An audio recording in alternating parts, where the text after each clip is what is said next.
Halo teman-teman dan Ibu Rise yang saya hormati dan cintai. Saya di sini dengan Yoas. Kebetulan Ibu menyuruh kami kemarin untuk membuat tugas dalam bentuk kelompok. Jadi di sini saya dengan Yoas akan eh, bercerita sekaligus menjelaskan sedikit apa itu Fabel dan apa itu legenda. Dan habis menjelaskan materi-materinya nanti teman-teman dan ibu, kami akan menceritakan sedikit cerita Fabel dan cerita legenda yang pernah kami dengar. Oke baik, langsung saja ibu dan teman-teman. Yang pertama, Fabel. Fabel adalah cerita atau dongeng yang menggambarkan binatang yang berperan sebagai manusia. Binatang yang dalam cerita fabel mengandung banyak moral dan amanat yang bisa diambil pelajarannya.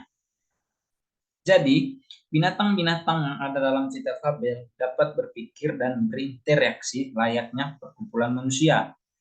Tak hanya itu, permasalahan hidup dalam cerita tersebut juga seperti dalam kehidupan manusia.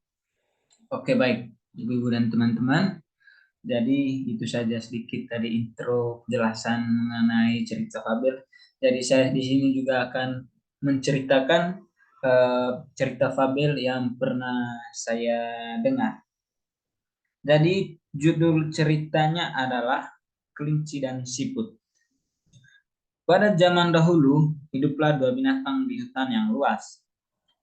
Binatang itu ialah kelinci dan siput. Kelinci memiliki sifat sangat sombong dan pemarah.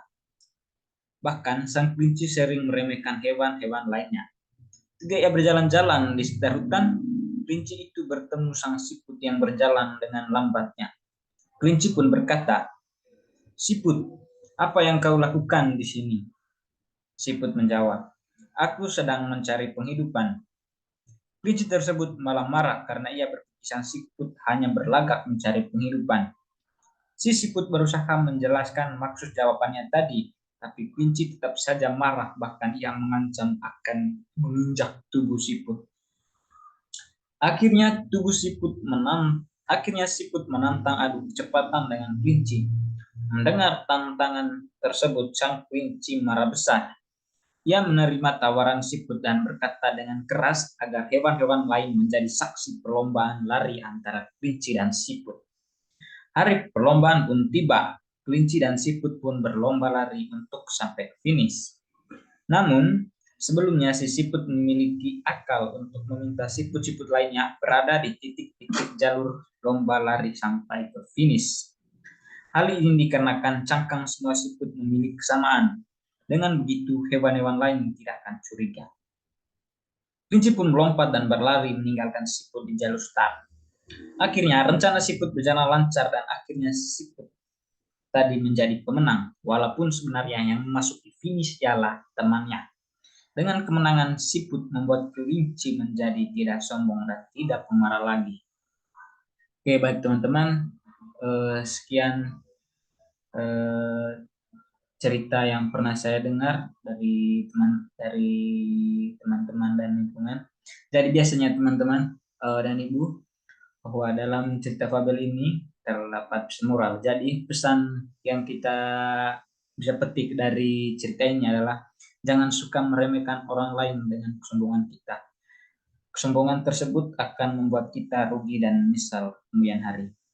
Oke baik, ibu dan teman-teman di sini juga ada Yas, ya Yas ya, Ya, yang akan menceritakan apa bro? mengenai legenda. Legenda. Tapi sebelum bro cerita nanti bro menjelaskan dulu apa itu legenda. Oke, men, siapa? Oke, silakan bro. Ya, baik. Selamat pagi, Budi dan teman-teman. Malam. Oh ya, malam. Oh ya, malam. Maaf, maaf.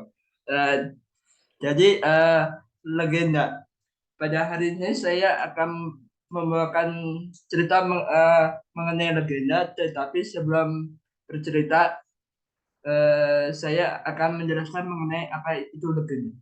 Legenda adalah sebuah genre dari cerita rakyat yang terdiri atas narasi yang menampilkan perbuatan-perbuatan manusia yang diyakini atau dipercayai oleh si pencerita dan pendengarnya sebagai suatu kisah nyata yang pernah terjadi. Narasi dalam genre ini bisa saja menunjukkan nilai-nilai manusia dan memiliki beberapa kualitas tertentu yang membuat ceritanya terdengar seperti nyata.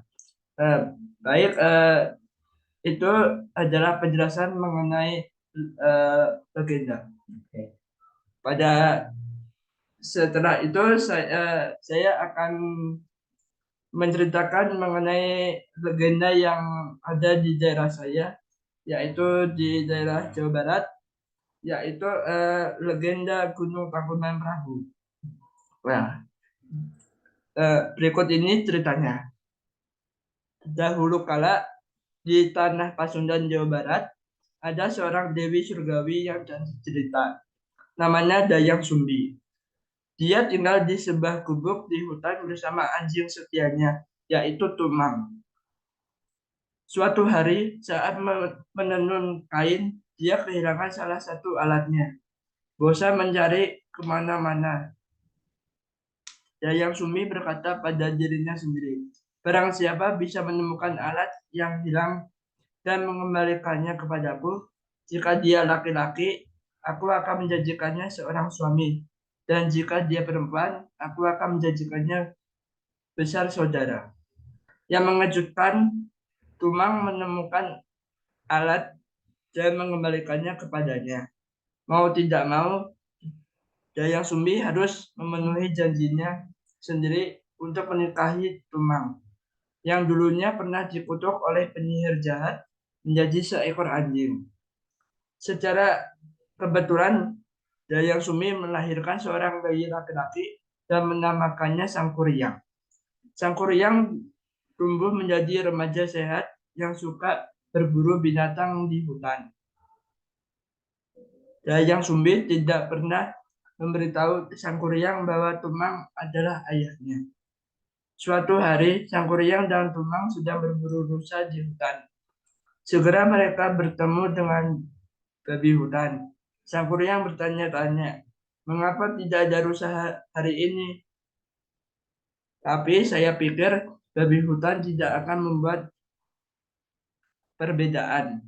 Sangkuriang berteriak Tumang, pergi dan lawan babi hutan, bunuh saja untukku. Anehnya, Tumang tidak membunuh babi hutan karena babi hutan tersebut adalah ibu Dayang Sumbi. Babi itu pergi dengan selamat. Ini membuat Sangkuriang sangat marah. Dia membunuh Tumang, kemudian dia mengambil hati seekor anjing dan memberikannya kepada Dayang Sumbi.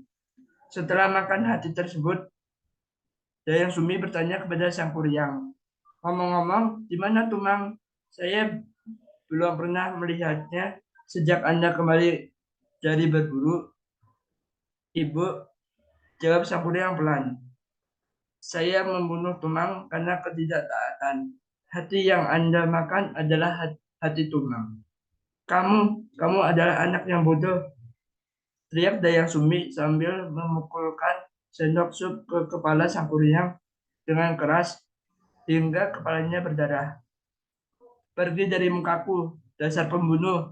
Beraninya kamu membunuh ayahmu sendiri. Kamu adalah anak yang tidak berguna.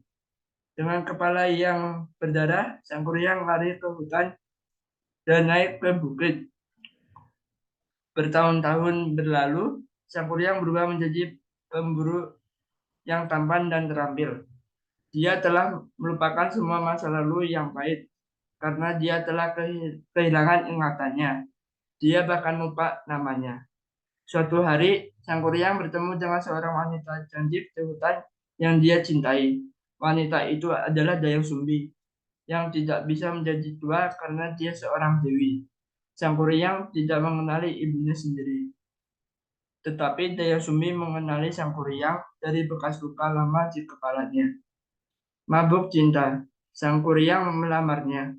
Untuk menghindari pernikahan terlarang antara ibu dan anak, Sangkuriang memintanya untuk membuat danau dan perahu dalam satu malam sebagai hadiah pernikahan untuknya. Dengan bantuan makhluk gaib dari hutan, Sang Kuryang membangun sebuah danau dan perahu.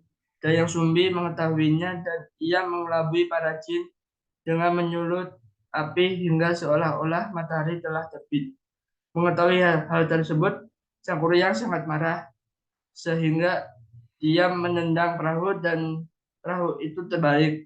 Ini menjadi Gunung Tangkuban Perahu di Jawa Barat. Eh, yang telah saya baca tersebut adalah eh, legenda Gunung Tangkuban Perahu yang ada Ya, di Jawa Barat. ya. Cerita yang sangat menarik tadi dari Bro Iwas. Hmm. Jadi teman-teman dan Ibu, itu tadi sedikit tentang penjelasan dan juga contoh cerita fabel dan legenda. Kiranya apa yang kami sampaikan, apa yang kami ceritakan dapat berguna bagi teman-teman dan Ibu. Sekian Dan dari dari kelompok kami, ini. Saya Fenty Balu. saya juga Tanya Julianto, pamit Pamit undur undur diri. diri. Terima Terima kasih. kasih.